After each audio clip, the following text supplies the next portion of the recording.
All right. Hello, everybody. Welcome back to Finance Junkies. I know Chris Battelle, Tanner, and Carlos are in the thumbnail, and none of them are here. So this was definitely false advertising. But It always is. yeah, we'll see if Chris definitely can't make it. Carlos might make it. Tanner might make it. Everyone's just so busy this week. But the show will go on. We missed yesterday, and we got all the notifications of everyone that was upset. So we are here. Last night was just getting a little too impossible, but today we are here to end off the work week on Thursday. We're here with Chris, Data Driven Investing. His Twitter and Substack is in the description. VITALY, as always. Chris has just published a new article on SOFI that we're going to talk about in a little bit, and he has a very unique and one other person set of claims about it. Hazel. Hazel. There we go. I remember Hazel. I was at your house. I played with Hazel. All right, I'm gonna put her down on my balls. All right.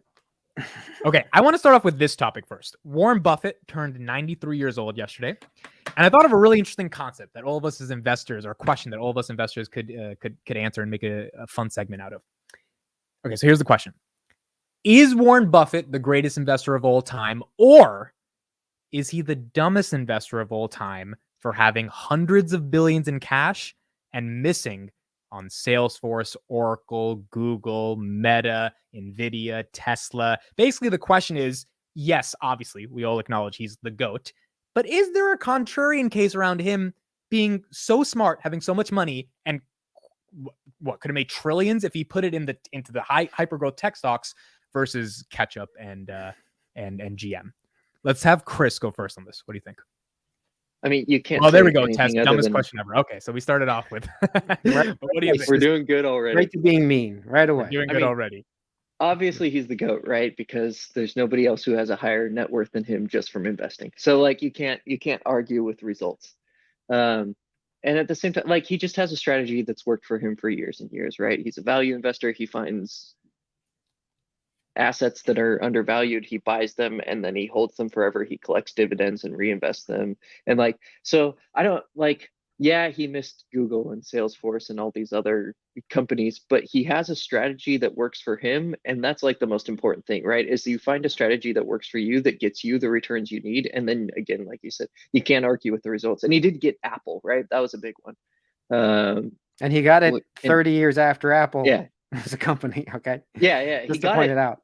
Late, right? But he still got it at a time, and he got huge outsized returns, and now it's by far his biggest position, right? It's actually an important lesson. Do not, if something ran away from you and you think you've missed it, like we would have thought Apple ran away from us, but Warren's like, no, there's still juice in that lemon to squeeze, and he invested in it a lot of money, and it's paid off big time, obviously. So this is important for all of us to see, you know.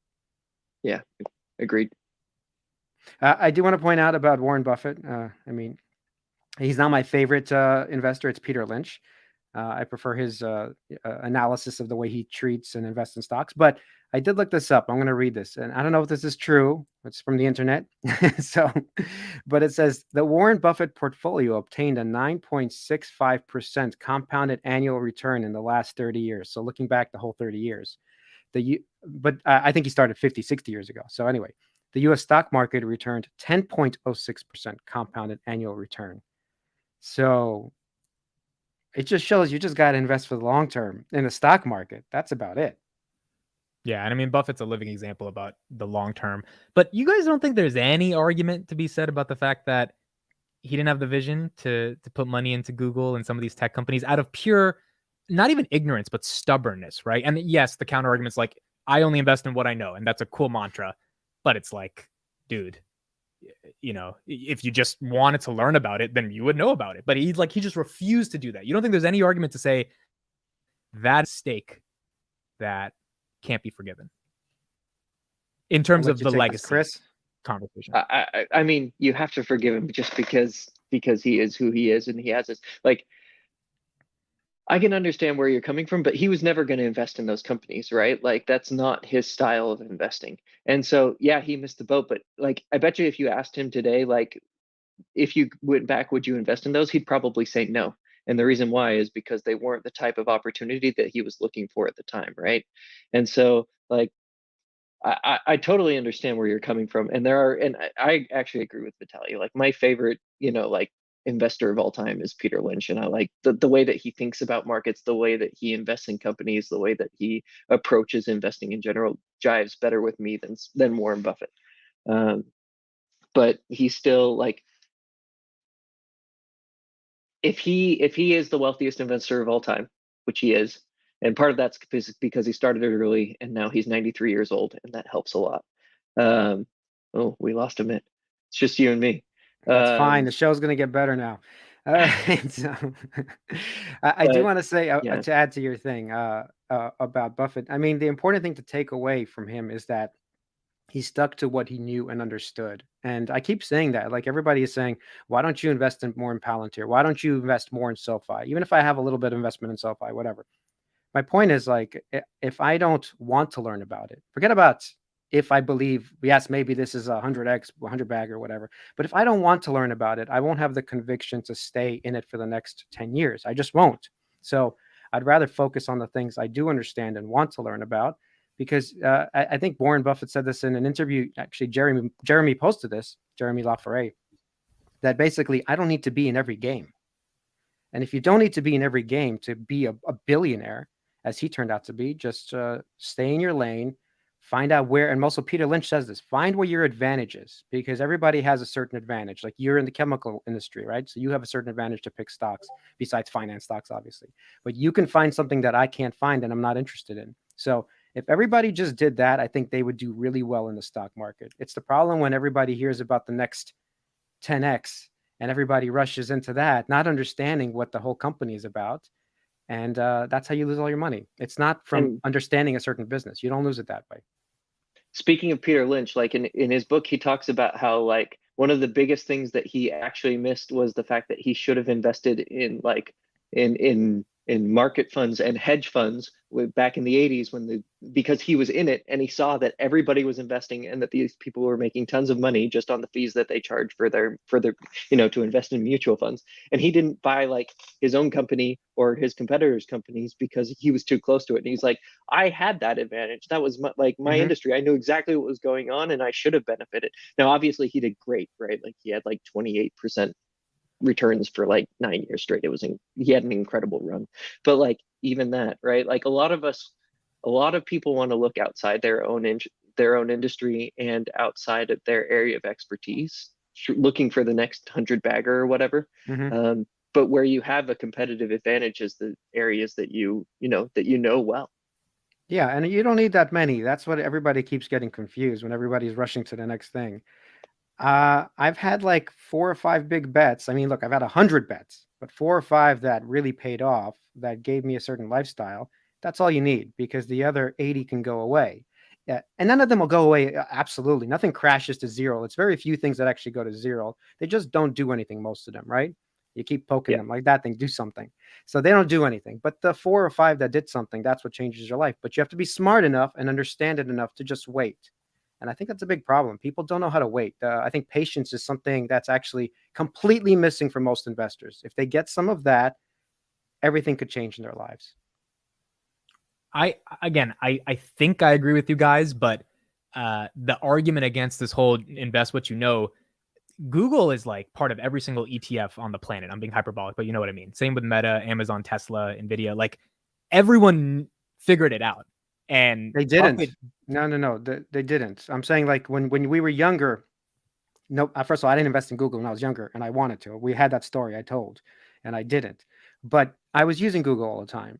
I wasn't using Ask Jeeves, right? Even in 2000 or whenever it was, 2001 or even earlier, I think Google was out pretty early.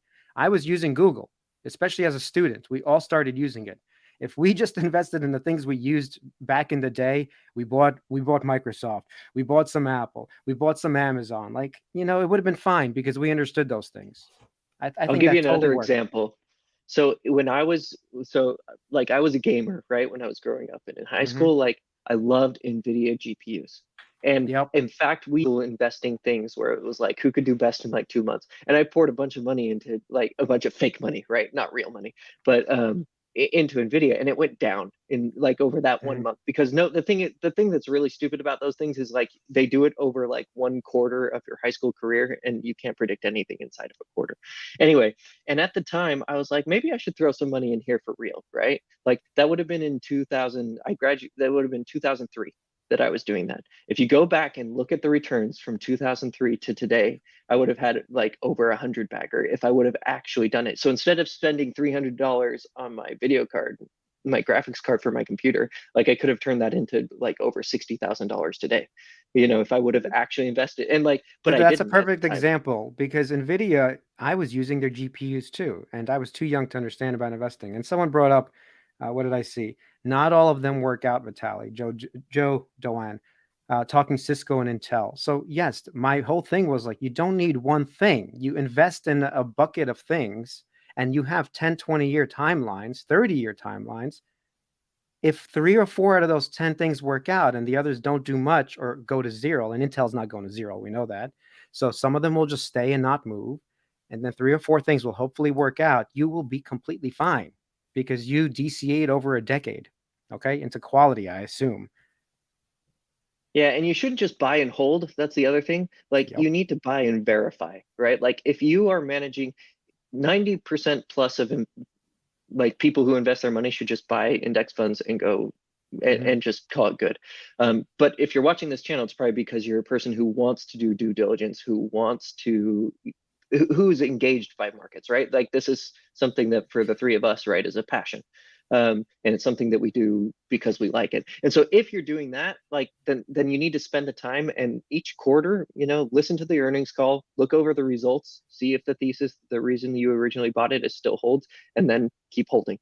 But you can't just buy and hold just because like that's the mantra, is you have to buy and hold and have diamond hands and whatever. If the thesis changes, if the company changes, if the execution changes, if the market changes, if you got something wrong when you initially had your thesis, then you should sell. But like as long as the thesis holds and you can just verify it every quarter and say, yeah, it's still doing what I thought it would do, you might as well hold. So yeah, just to add to that, I agree with you. You do have to verify. I don't know about every quarter, because like some businesses, it might take more than a quarter. So if something bad happens in a quarter to Google in 2005 might have had a bad quarter. Like, you know what I mean? So no, yeah, I think I misrepresented. I mean, like, at least listen to the earnings call and verify that like things are still going. But yeah, every single company has bad quarters. If the fundamentals has bad years, right? Basically, like, I think you're saying if the fundamentals are still on track, then the thesis has not changed. The stock price, as we keep discussing, might have changed, but the thesis is still the same. So I do want to point out that, I've point out a loser, FUV. This is one where I made a mistake. It ran. I did win.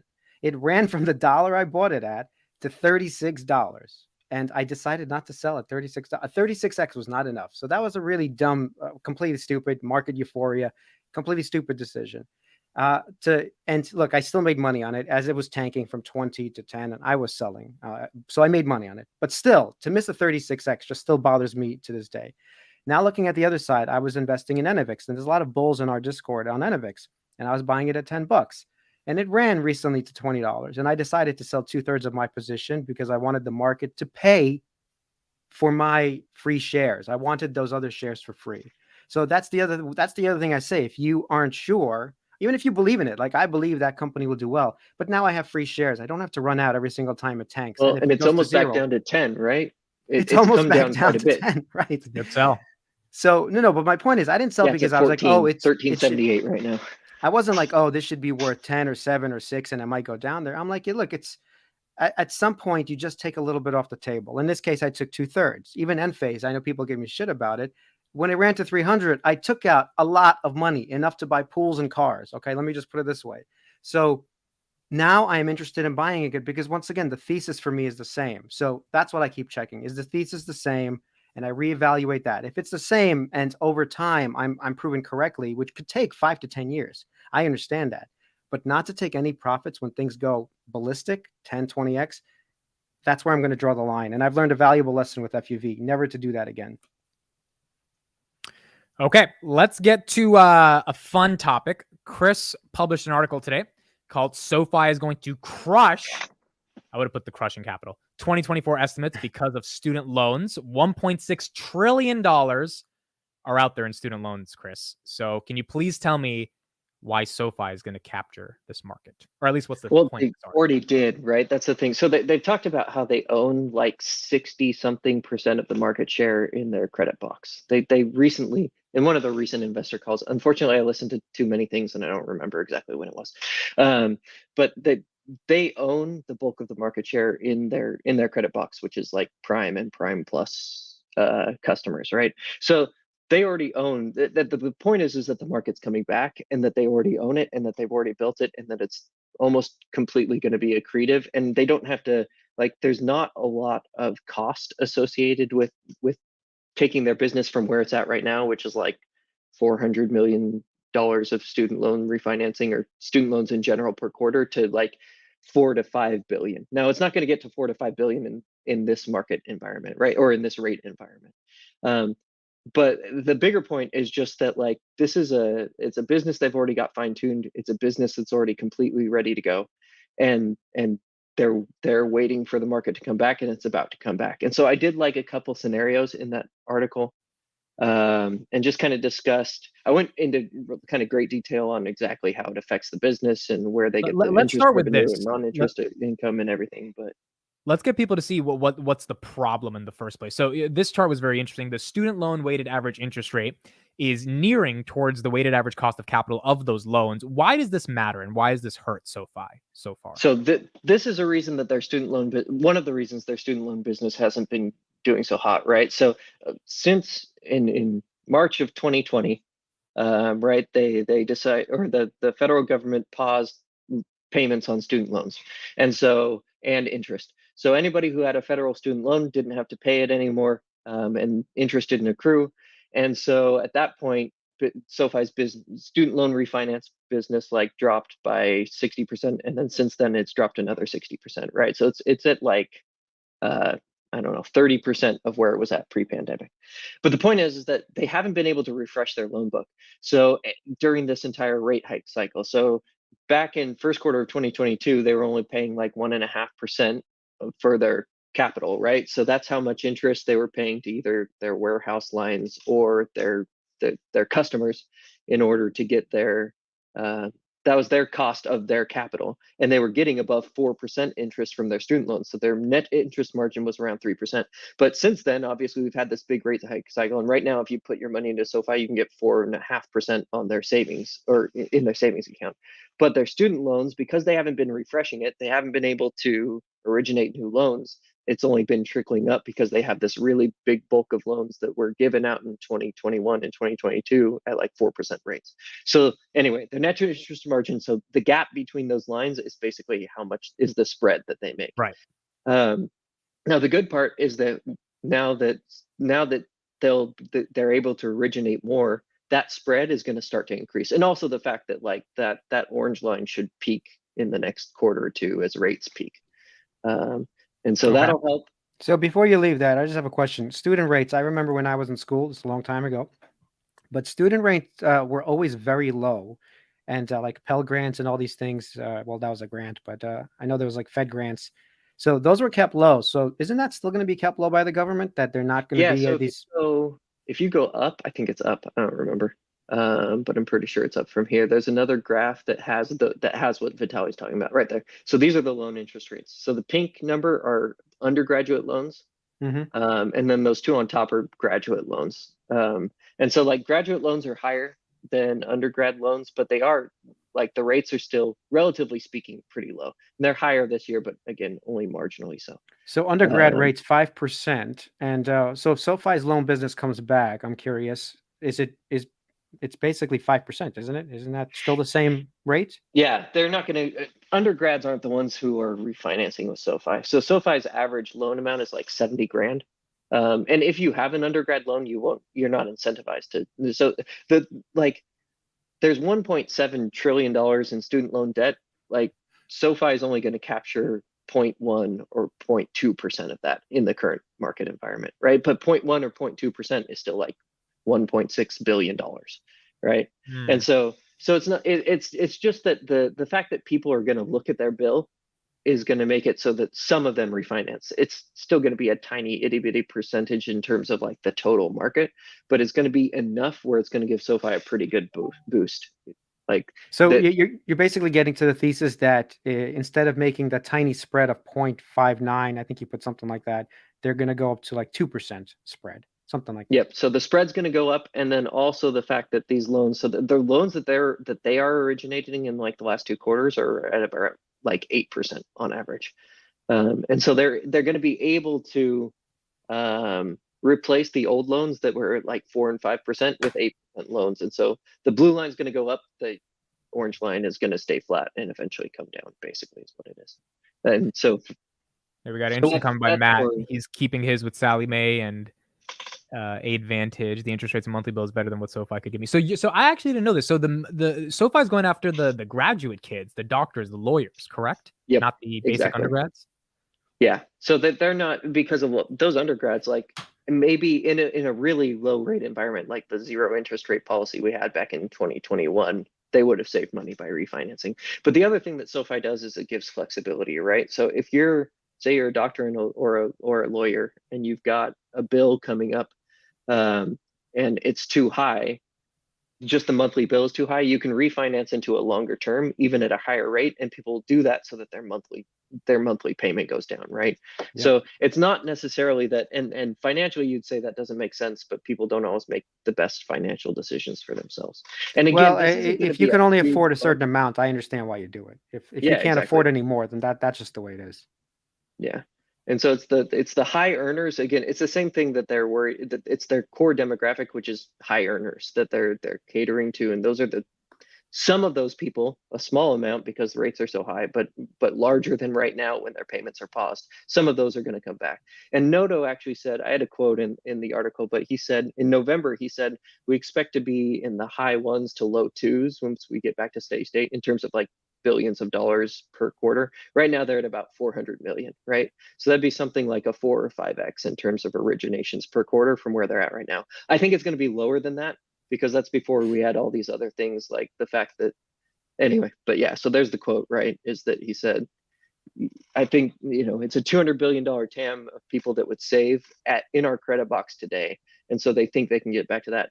I don't think they can get back to that since Biden has completely removed the teeth from, if you don't pay back your loan for the next month or the next 12 months, nothing happens except for interest accrues. Right. And that hurts SoFi in the long run. But again, like, it's just that this will be a good shot in the arm. It's not going to like all of a sudden boost SoFi's profitability and revenue through the roof, but it does give them something like, anywhere from 10 to 20% of free growth for next year, which is nothing to sneeze at, right? So this 1.6 billion is going to be in originations, correct? Yeah. And Quarterly originations, give or take. so that's like 4 or 5 billion for the full year. For the full year. And Sure. you think, what effect does this have on SoFi's EBITDA growth?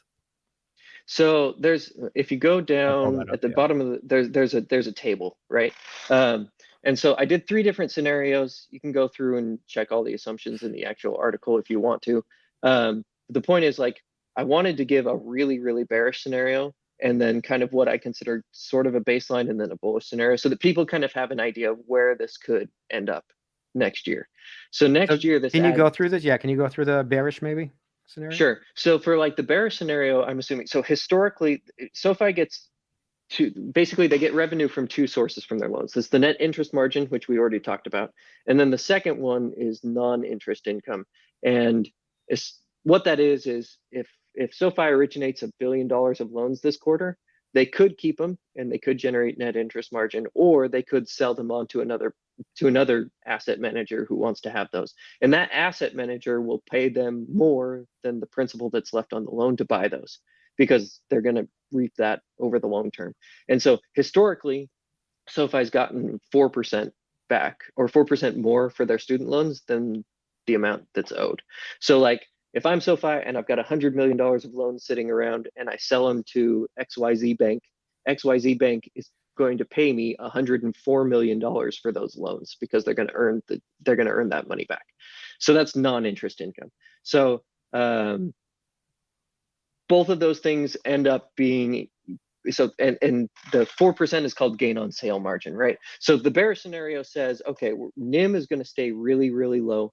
The NIM on new loans, even though it was 4% in the last couple of quarters, I'm going to assume that it's only, I don't remember what the number is, I think 3% moving forward. It might even be less than that. Actually, if you scroll up just a tiny bit, Amit, it says what it is.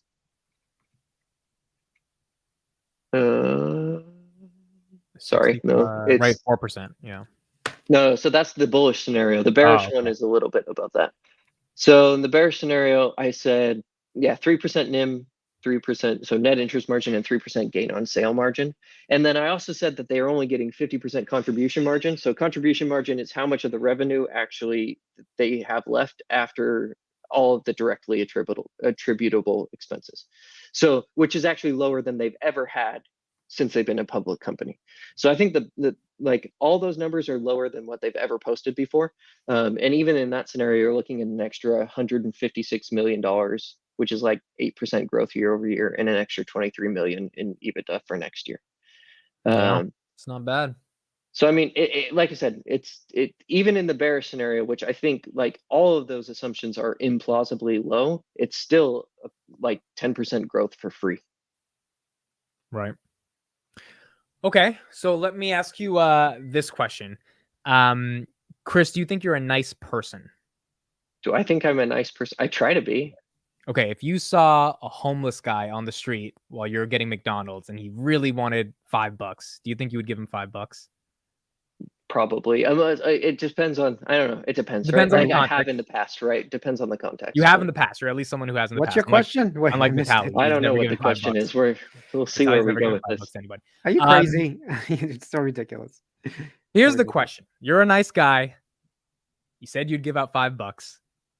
Why are you against Biden canceling student loans for all these college kids that simply got screwed into believing that their liberal arts major was going to make them successful? It's not their fault. They're young, impressionable kids.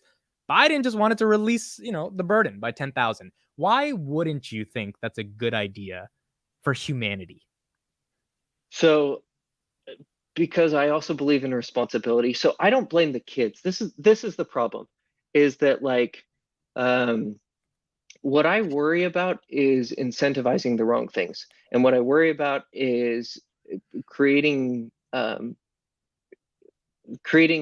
generation, and I worry about this with my kids too, right? Of entitlement, where we feel like we get a get out of jail card and we don't have personal responsibility. Now, at the same time, like there's two sides to this argument, right? The first side is that like if people take out money and they just get it forgiven, then they're gonna like everybody in the future is going to believe that same thing. On the other side, like if you get scammed out of your money, then that's something different. And so I actually I think it's a really convoluted, very complex issue. But in general, It's at a just high level, $10,000. I That's all want it to is. Just teach. 10,000. Yeah, I don't So- think there's a big moral hazard, honestly, because these loans are now massive. If you look at the educational bills, these schools have gotten away Oh, with perfect timing. Go these ahead, Vitaly, schools keep have going. gotten away with mass murder by just charging for now just administration. For us, paying for administration is not education. We all know that.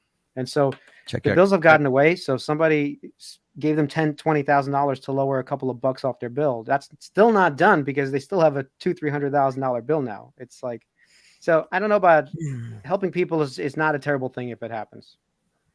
I do think also, and on Vitaly's point, the bigger thing is that like it incentivizes colleges to just raise tuition more. That's the problem. The problem is that we're not actually attacking this, that we're not actually setting up the right incentives to solve the root cause of the problem. The root cause of the problem is that you've got universities who are getting fat off of the government's teat, right? And they're just using 18-year-olds who will sign for anything because they want to go to the college that they want to go to do that, because an 18-year-old typically doesn't understand the financial decision that they're making.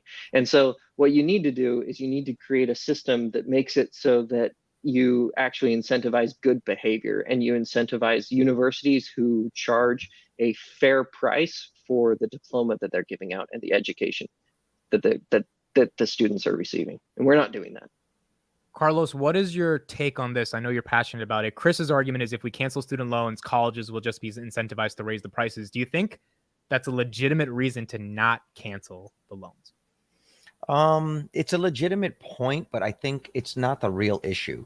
The issue is that I don't think that children are learning, and I would speak for myself, we're not learning financial responsibility off of whether we took student loans or not. Most of that is with high yield, high interest debt, like credit cards. That's a better way that people learn financial responsibility. It's not about taking a loan, because most of the prevailing idea is that you need to pay for some sort of education. And that gets to the heart of my point.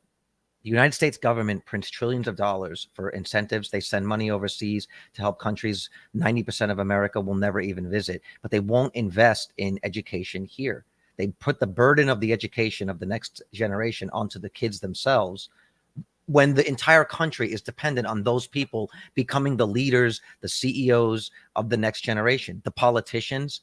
So to me, it's predatory with respect, it's a predatory lending with respect to the government, and it's a collusion between governments and schools. Tuition shouldn't be that high, because if you price people out of education, where is America going to get its next leaders from? Are we going to import them all from, India? But Chris's point is the reason it's high is because colleges know that the government's going to subsidize them. So that's why they'll just raise it however they want. How do we stop that? This goes back to this goes back to what we were talking about the other day. Just because that's the way that it works, it doesn't mean that it should work that way. The government should step in and say, this is super important. Look, doesn't the government step in and control the price of oil?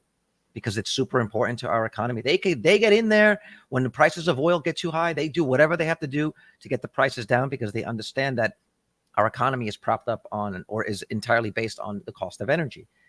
And I just think it's so funny that we don't hold our government officials accountable. Like, you want to talk financial responsibility? You're telling me that we're supposed to try to educate children by giving them more responsible loans when the Congress itself can't balance a budget?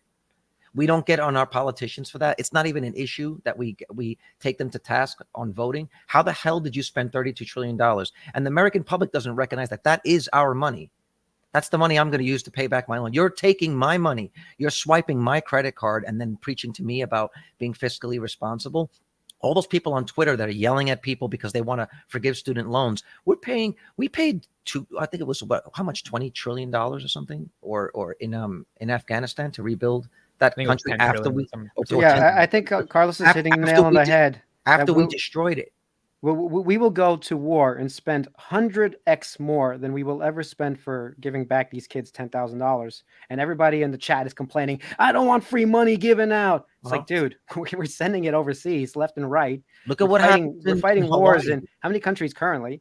But yeah, it seems like people are mistaken that you can also help. We also have food stamps. Should we stop food stamps because those people got free food? I don't understand. Like, if you need help, we do have some sort of social structure, even though we're all capitalist here. We do have some social structure here that we're going to help some people in need. No one is saying give $20,000 for free to people who have a million. We're saying people who can't afford it. That's what we're saying. Let me get Chris in here real quick. How do you reconcile your argument about personal responsibility versus what VITALY and Carlos versus wait? How do you reconcile the demand for personal responsibility on Americans when the very government is incredibly irresponsible financially? I don't reconcile that. I think it's ridiculous that the government's that irresponsible. I do think, getting back, so I have an idea about how I would probably go about solving the student loan problems. I'd like to hear you guys' take, because it might anyway. But I think what you need to do is actually you need to privatize all student loans and then make community college free. So let me lay out the case for that real quick. Is that, like, and obviously it doesn't solve all the edge cases, right? There's no silver bullet. There's nothing that's going to solve for everything. But if you privatize student loans, then you're going to make banks who are underwriting these loans, and then you also need to make sure that student loans can be discharged in bankruptcy, which currently they can't, which is a problem. But the point is that banks understand the difference between, say, a STEM degree and a philosophy major, and they're going to ask hard questions of these 18-year-olds who are going to college, and they're going to say things like, what college are you going to? What degree are you looking into? What's your current statement? And so they'll actually take that risk into account, and they will price the loan accordingly. So if you privatize student loans, then you're actually making sure that you're incentivizing the universities to give these kids a degree that's going to pay for itself in the long run, because otherwise they're not going to get a loan. And then the second thing you do is you make community college free, because there are people and there are underprivileged there's lots of underprivileged people. I don't know why I can't say that. Who get left out if you do a system like I'm talking about and you privatize all the student loans. But it also creates a free alternative to universities, so that also drives down the actual cost of college, because if you're going to go to college and it costs you 50 grand a year, instead you can just go to the local community college and you get your tuition free. And the cost of tuition for community college is actually less per kid than what we pay to have high school students go to school right now. So it actually wouldn't be that expensive to make community college tuition free. And then you're creating the right incentives, right? The incentives you want to do is you want to make universities have an education that pays for itself. And I think that does it the best way possible. What you can also do is work with the employers, like typically with those higher level degrees. Like, why do we have an NFL draft for sports players, but we don't have that for scientists or mathematicians or physicists? Why don't we have a draft? Well, we do. We just pay them. Whoever pays the most money gets that person. That's how. But There's too many of us. The draft is actually worse for the player because he has to go where he doesn't want to. No. Well, I mean, I'm not going to get into the sports thing. It's the idea that the companies that would hire these people should be incentivized to work with the colleges to create that base layer and maybe get like a first look deal, right, with a certain child or certain degrees, because then this way you basically create a path where like you go right from school into the profession. Well, you're bringing up something I actually don't like. There are loans. There are VCs who are doing now loans for kids because they want to get a piece of their income for the next. That's not what income sharing agreement. Yeah, that's not what I'm talking about. And I did one of those programs too. I did one of those programs when there was a deficit between what I could borrow and what I needed. It was a work study program where they give you X number of dollars per quarter, but I would work that money off. I went to the job twice and I couldn't deal with it. I was literally falling asleep at my desk. I mean, I'm sure you guys can see I'm not designed to be like sitting. What job? What'd you have to do at the job? I worked at a graphic design company and I was a data entry. I couldn't do it. Oh, you were just typing shit all day. They were just giving me like new clients and I was just literally taking information from a piece of paper and typing it into a database. I did everything I could to not be at my chair the whole time. It was only 2 hours a day, 2 hours every other week. I couldn't do it. I said, I don't care what it costs me. I'm not sitting at this desk. And I was like, I really got to get into something creative because I can't do this. But my point is, if we were to just completely dismantle the current education system and redesign it from scratch with all of these incentives in mind, it would look very different than it does now. Right now, it's basically a for-profit thing. It's the same as the what do you call it? Like not the military industrial complex, like the prison industrial complex. These things are designed basically to just generate infinite amounts of cash and, like you said, incentivize government subsidies, right? And so the system is doing what it's designed to do. And in a way, what you're doing is you're creating children, you're taking advantage of children at a young, impressionable age and giving them a tremendous amount of debt, which then forces them basically into financial indentured servitude for 20 years of their life. And when you tie that to the need to have their health insurance tied to that job, you're basically creating worker bees. You're basically de-incentivizing any entrepreneurship, and you are forcing these people to basically give you their labor for the rest of their entire working career. It's a horrible system, and very few people can actually get out of it. But I think that's what the system's designed to do. And I think if we were as tough on our government officials and our politicians as we were on these kids, like I'm even seeing in the chat, someone's like, I paid back my loans, you should too. It's like, that's the wrong take, because like you said, these kids are young and impressionable, and we're taking advantage of them at a time and telling them that they need to go to school to get these jobs that inevitably don't materialize. And then what do they end up doing, right? They end up doing whatever they need to, taking 3 or 4 retail jobs to fill it in. And our jobs numbers look great because there's 2% unemployment. Yeah, because that means everybody's got 3 jobs. So it's from the top down, it's fucked up. So there was an article today about this very thing that Biden basically was able to give one school some money. Did you guys read this? Yeah, it was literally one school. They scammed like a couple thousand people, and he got rid of $72 million of debt. I know, but it's kind of funny. It's nonsense. One school. But the problem is people are just not calling them out. People don't even understand. They parrot so many of these prevailing narrative talking points that they don't even see the hypocrisy within them, right? Whenever we have conversations about debt ceiling, like the same people that come out and say you should pay your bills and fiscal responsibility, I really do believe what Warren Buffett said. If you had metric-based performances on politicians in the same way that some of the best performing CEOs are metric-based. Yeah. SOFI, just take SOFI and Tesla, for example. If those companies don't do well, neither of those CEOs gets a fucking thing. And those guys go to work every day knowing that their success is aligned with investors' success. Same deal. Have you heard of a company called Nikola and Palantir? CEOs? They just dilute the shit out of you. Well, there's the comparison. I mean, I'm not saying Karp is that guy, but it's the idea. I'm just saying that there are capitalists who take advantage of their position. He's not incentivized. He's not. I wouldn't say he's nefarious, but I would say he's not incentivized to do what, or his incentives don't align with the shareholders. But if you force Congress to balance the budget, or every sitting member of Congress, like Warren Buffett said, would be ineligible for re-election, I promise you they would balance the budget. The problem is, look, okay, so we're trying to solve the world's ills. While we're doing that, the question still remains, don't these kids, can't they get 20 grand off their fucking bills? So like at the end of the day, yes, we can discuss a million different things, how to solve world hunger, but give those guys 20 grand, help them out, make sure that if they can't afford it, we'll help out the people who can't afford it. Just like we give food stamps, and I don't find any problem giving food stamps to actual poor people. I have no issue with this. Maybe some people do. And I'm a bigger capitalist than all of you. I've proven it. Okay? So I don't know. I would be, sorry. Go ahead, Chris. I would be fine with student loan forgiveness. Like that in and of itself doesn't bother me. The fact that the entire debate surrounds student loan forgiveness and not reform, that's the problem to me. It's the fact that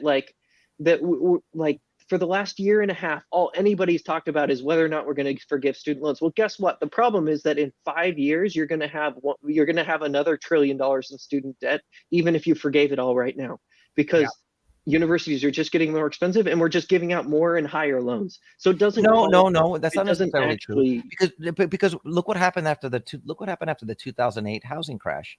Like, they bailed everybody out, right? But we haven't had that sort of thing happen again. So you have to you can't just pay the money out. You also have to address the underlying problem. People aren't discussing what the underlying problem is, but it wouldn't be just like you sign a check and say, good luck, here's the credit card.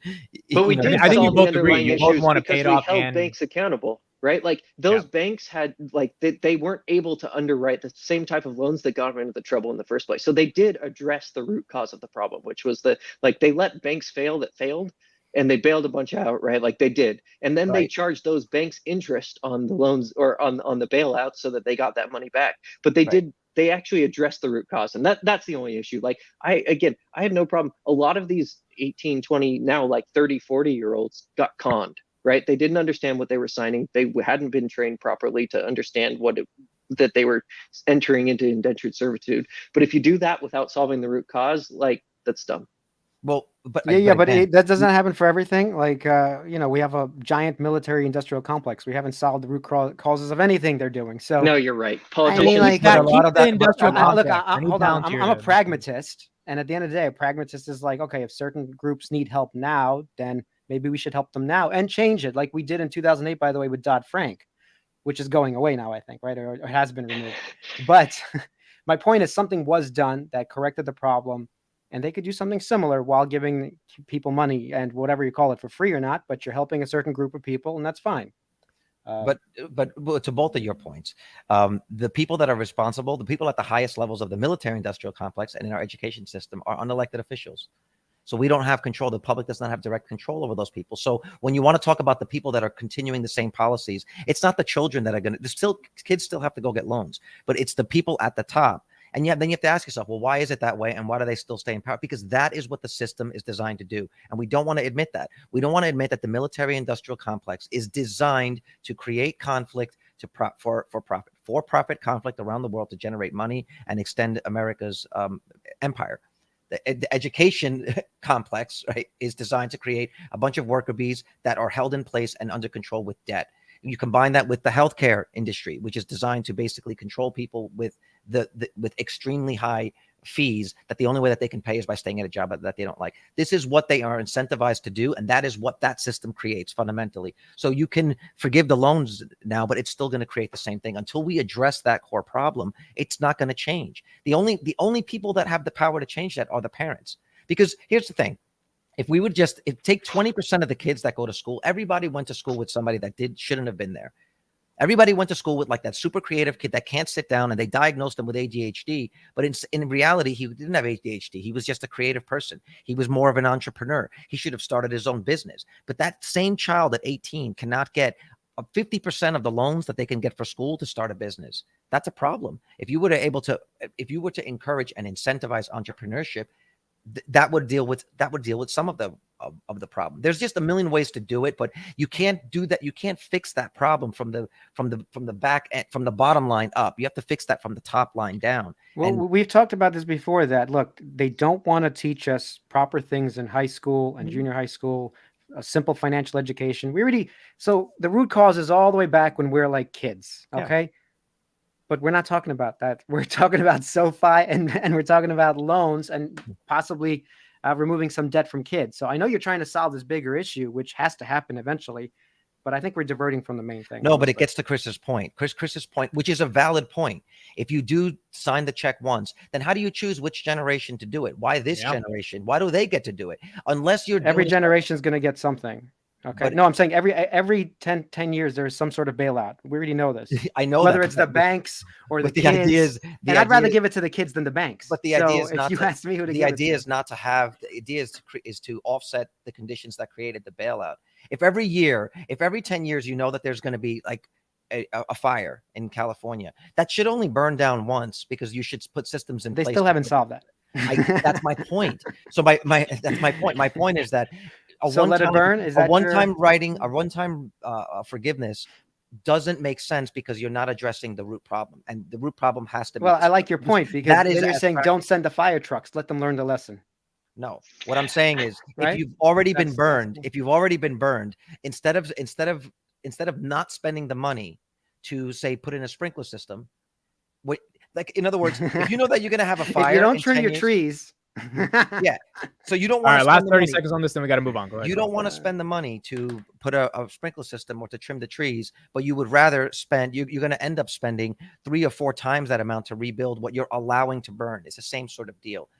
But this is where it comes down to, like, how do you fix that if the people that are responsible are unelectable, are not elected officials, and the officials that we do elect don't use their power to oversee these systems correctly? The only way to do it is to have metric-based politics. I mean, someone said in the chat that, like, oh yeah, but they are metric-based. They're based on job numbers. No, they're not. Because if every politician, I've said this for years, every politician had to do quarterly calls with their constituents. Here's what I did last quarter. Here's what we're trying to do next quarter. And they were as accountable and took questions from the public.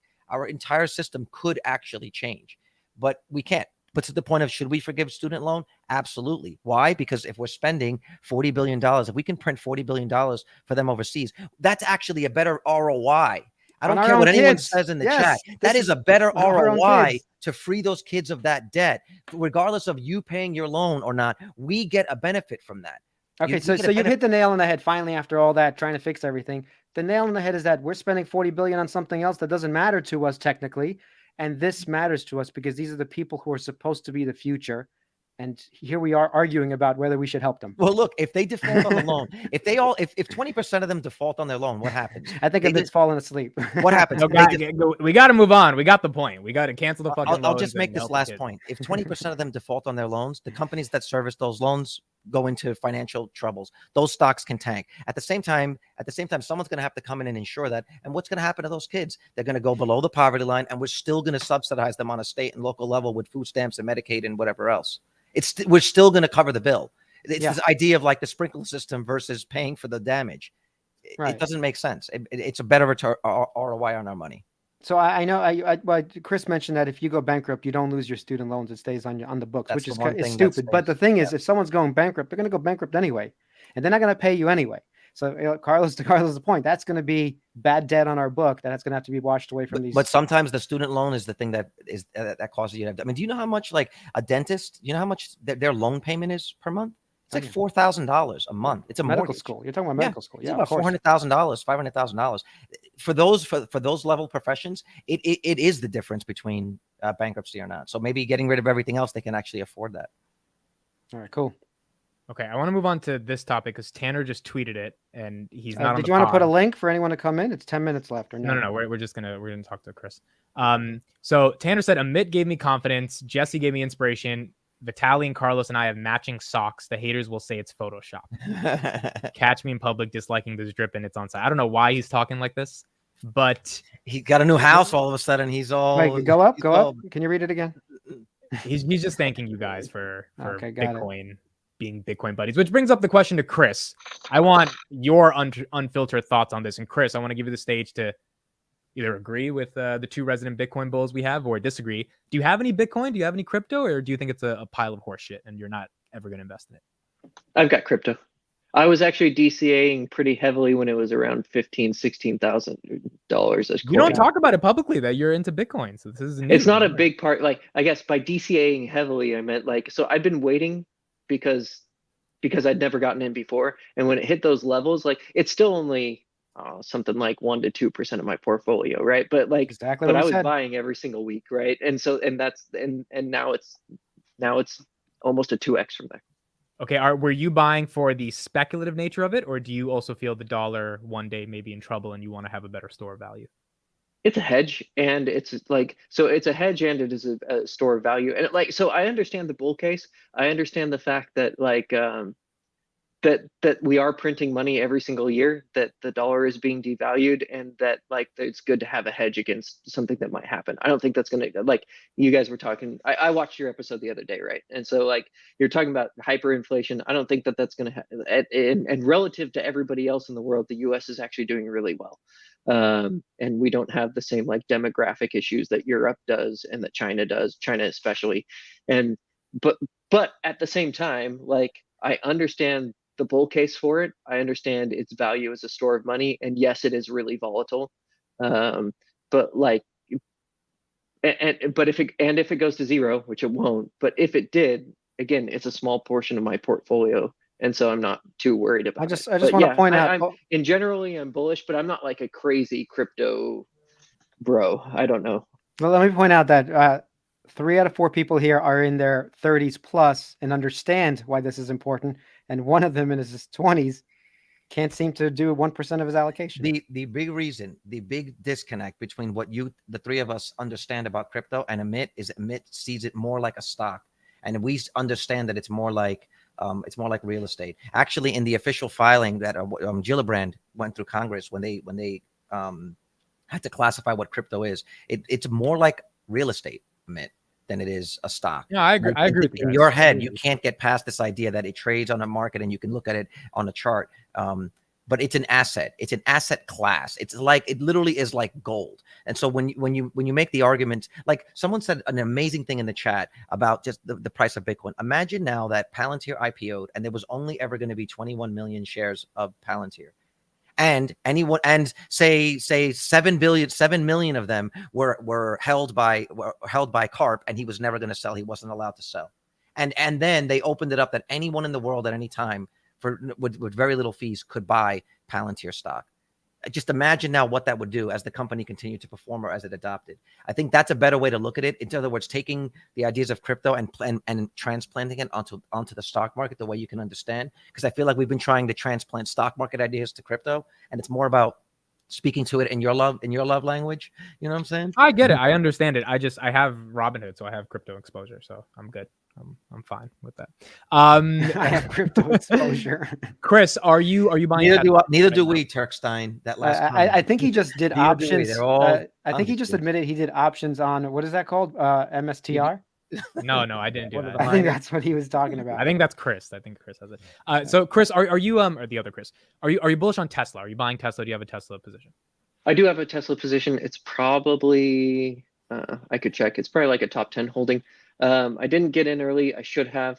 Like I I was bullish on Tesla the company without buying Tesla the stock, which was a foolish thing to do. Like I was all for it and like followed them and like watched how like they were scaling their Model 3 stuff and never even thought twice about like buying the stock because like I just wasn't, like I wasn't thinking about it. It was in your blind spot. It's like I It heard was you in guys my talking blind spot. earlier. Exactly. It's the same thing with me. I was like spending all this money on Apple products, and I'm just like, it never occurred to me, why don't I buy the company? Yep. So I did like, and again, I started to DCA, especially when it was going down, like when it went under 200 and then went all the way down to 100. That's when I built out most of that position. So you believe in buying the blood? Interesting. I do. I bought lots of blood. Nice. And yeah, I also bought lots of things in 20. So my mistake was, unfortunately, like if we're talking about investing, I should say what my mistakes are. My biggest mistake is, so we bought a house in 2010 and then we bought another one in 2018 and we didn't sell the other one. We were renting it out. And then we sold it in 2021 and we made a lot of money on that sale, right? Like, and then, but I put most of it, not all of it, but like pounds here. Like I put 3/4 of it into mostly growth stocks, right? Because I'm a growth stock investor, and it went up, and I didn't hedge properly when we were at the end of 2021, and so and I still saved a portion of that, and that portion that I saved is what I ended up buying the dip around, like November, December, January, but the bulk of it I had invested in like the summer of 2021 because that's when we sold the house, and so like overall, like I'm down on the money the profits that I made from the house because I invested it then. But long term, I'm not that worried about it. That's the thing. Like you have bull runs, you've got bear runs. I didn't sell out of the good stocks that I bought back then, but a lot of them, like SOFI, for example, like that's when I built most of my SOFI position, was during that time. And now I'm down a lot on that, but I'm not worried about it because the fundamentals are way better now than they were then. Would it have been better if I was buying for a year at 4 or 5 with that same money? Heck yes, right? Like definitely. But it is what it is. When I had the money available, happened to be closer to the top of the market, and I invested it because I wanted to buy assets. Right. I actually did have a question for the three of you with 5 minutes left. I'm sure you've been hearing the rumors that we're set for another pandemic, that masks are coming back at hospitals, that now that TSA is preparing people for that. You're starting to see hints of this. Okay. If before the end of the year, the stock market, we go back into another one of those pandemics and we get locked down and the stock market, say the S&P gets another 40% drop from here. Are you guys thinking about that at all? Like this is basically the same thing that happened in 2020. Right? We had like a 40% drop over, say, 3 weeks. Are you guys either prepared for that, or how would you handle that? Are there positions that you would probably just get rid of if you started to see the tide turn? You get news tomorrow: America's going under lockdown for Christmas and New Year's. Because I think if we see that drop, everyone would also have deja vu, like, oh, that means the government's gonna have to print, and that means all the stimulus, that means interest rates are gonna get cut immediately. But like, if they do it again, inflation will come back like that. Inflation wasn't there in 2021. So I think it would be a really weird scenario because yes, interest rates would come down, but so would inflation. And it would be I think things rhyme, but they don't play out the same. So it sounds like oh, obviously we'll buy the S&P or we'll do it. But I think things play out slightly differently than we all think they will. Because we all know it's coming. Maybe they won't print. And if they do print, I'm telling you right now, like we said on the Bitcoin episode, if they print another $8 trillion, Bitcoin's going to the moon. You can't talk to me about, oh, it doesn't matter. We got to print money for dude. A gallon of gas. We will be happy we have Bitcoin at that point. Absolutely. You know what I'm saying? We're going to be begging for super chats here to keep the lights on. We still haven't got that super chat money. We had like a 45-minute discussion. No super chat. I think, first of all, I don't think that we're going into lockdowns again. I don't think that the United States population would stand for it. But in the hypothetical scenario, it happens regardless, and it's going to happen, and it happens, and the stock market drops 40%. In terms of, I am hedged right now because I'm worried about. So I am slightly worried about things. I'm curious. So I have AI, like the ticker symbol AI, because they're, in my opinion, they've gone way up with the AI bubble. You mean but they're not actually that good of a company. So I have puts on AI, I have puts on Upstart and I've got puts on Apple. Actually, when do they expire? Because I think so, and all of those. So some of them are more short term. because the He long really term for needs those, this this is a crash. short term thing. So this is It to has be to happen clear, in this 2 is months, like guys. 2% of my this is 2% of my Right. portfolio. It's a hedge. It's not like I don't think the whole market's going down. The point is, if it does go down, I think these names are going to get hit worse than others. I think Apple is overvalued just based on a PE valuation relative to the other mega caps. So that's why I chose Apple. And also, if the S&P 500 goes down, it means that Apple went down because Apple's like 50% of the S&P 500. Oh, I mean, just the top seven. The top Interesting. 7 You or 8 don't think holdings Tesla are would just so- get a haircut back to 100 immediately? You don't think that? Right. would But think about it. No, Tesla, I don't think so. It would, dude. That would be Tesla back at 100. That would be. And then I just buy it. Like That'd that's be the point of $80 tomorrow. Google will be $90 tomorrow. Amazon will be $75 tomorrow. See, and that's the point of Like, the hedges. Is load that the these will boat. go up a You couple gotta 100%, feel and I'll that use in that your money to buy the dip. portfolio, you know, like Yeah, Go ahead, Greg. I don't think those Right. stocks will crash. I think people will already know that it's bullshit, and they'll sniff it out. And maybe AI crashes. Who knows? But I'm saying I think the big tech, it's going to be hard to bring them down because of another event like that. Yeah.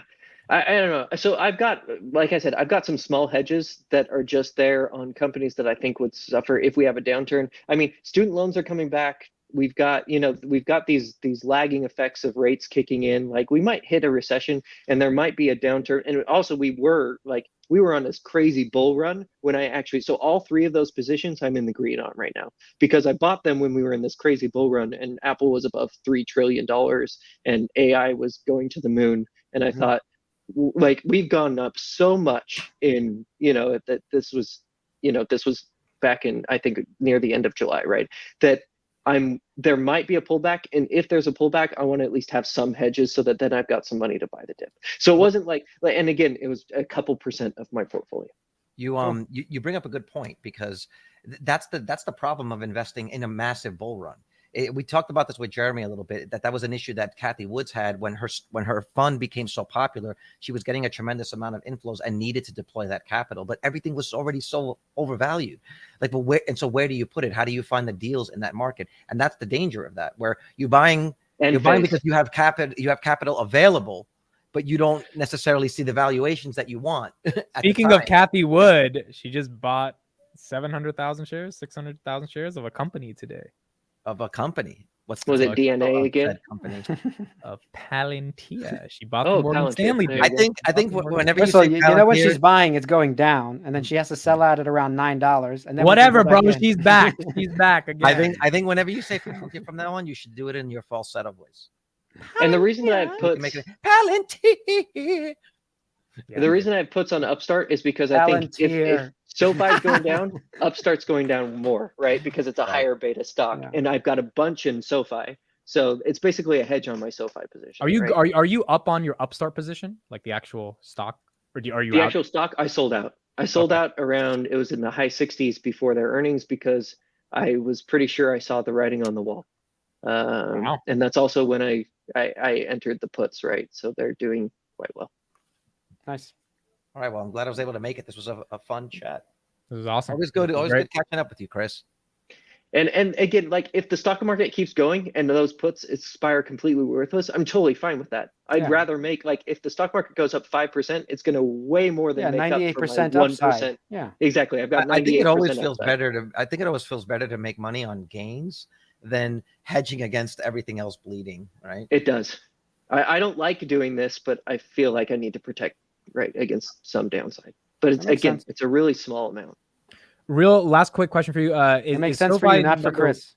The other Chris. Yeah. Is SoFi number 1 in your portfolio? Yes, by a large amount.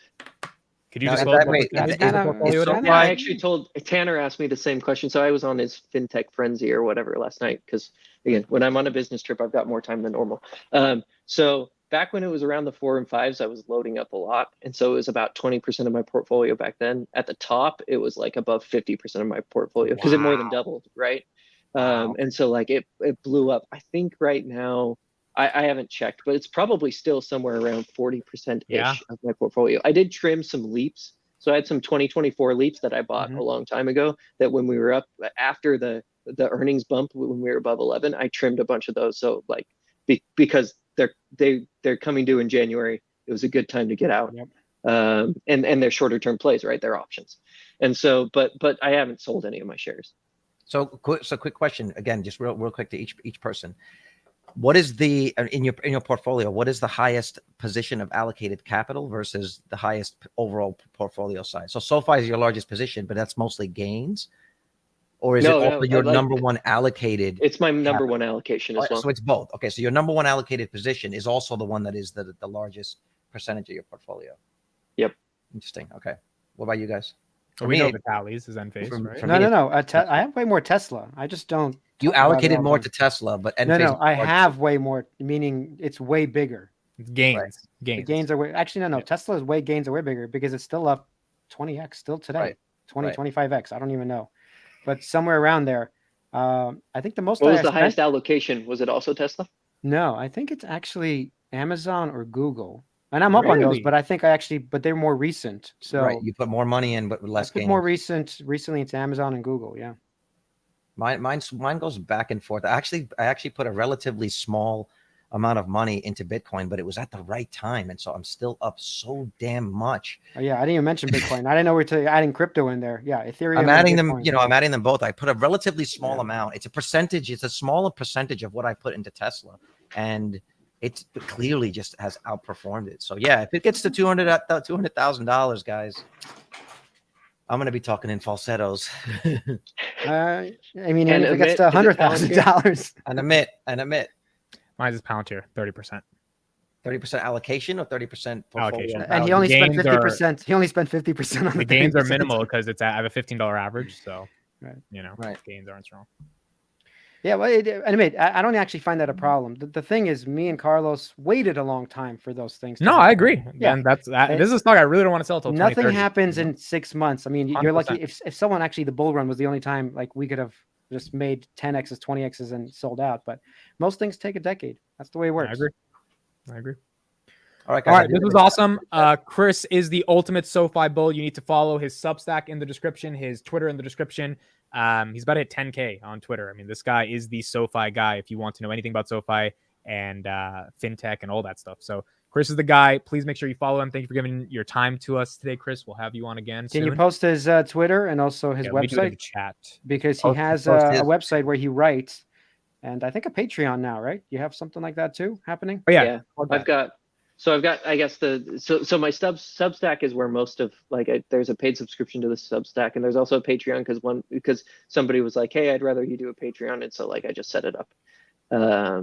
But yeah, you want to give me money? I don't care. I'll do it. You want to give? You got $10 a month. He was like, I prefer this, and I was like, okay, I'll set it up. So it makes it easier, honestly. So last thing I think we should do is since it's the last one of the week, is talk about Sunday, and then what was I going to say? And then do a quick Vegas update, maybe. So Sunday will be on the new. Sunday is literally September 3rd. So this is KRIS. This is the last episode of my channel. Wow, ever. dude. So we had you as the last guest ever on my channel, but I'm sure you'll be on. I feel honored. Soon. So if all the views tank, it's because you took all the viewers with you.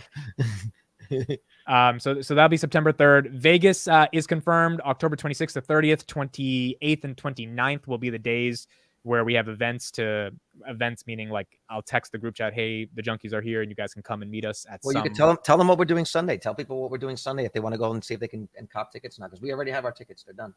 I'd rather you say, because I don't even know how to pronounce the name. Oh, okay. So Sunday on October 29th, Sunday at 8 p.m., we are going to the 8 p.m. show to Absinthe.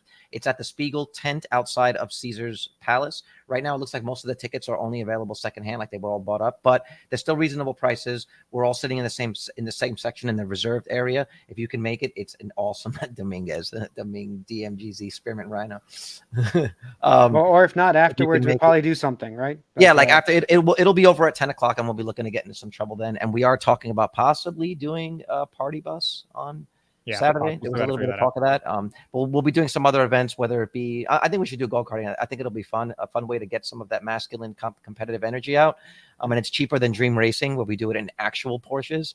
And then I think we should do a Top Golf event one day that could be like everybody can come join us. So anyway, the show is called Absinthe. It's, in my opinion, the best show in Vegas. Sunday, October 29th at 8 p.m. And then there was one other thing that we were going to talk about. FaceTime. You got to text us. We'll tell you the answer. Okay. Basically all the time. That's it. Thank you, Chris, for being part of this last episode. It means a lot to us. And we'll Thanks for definitely having me, see you in the guys. future. Thank you, everybody. All right, Make sure thanks, you follow him Chris. on Twitter. We'll see you guys in the next one. Bye. Good night. Bye, everybody. Bye.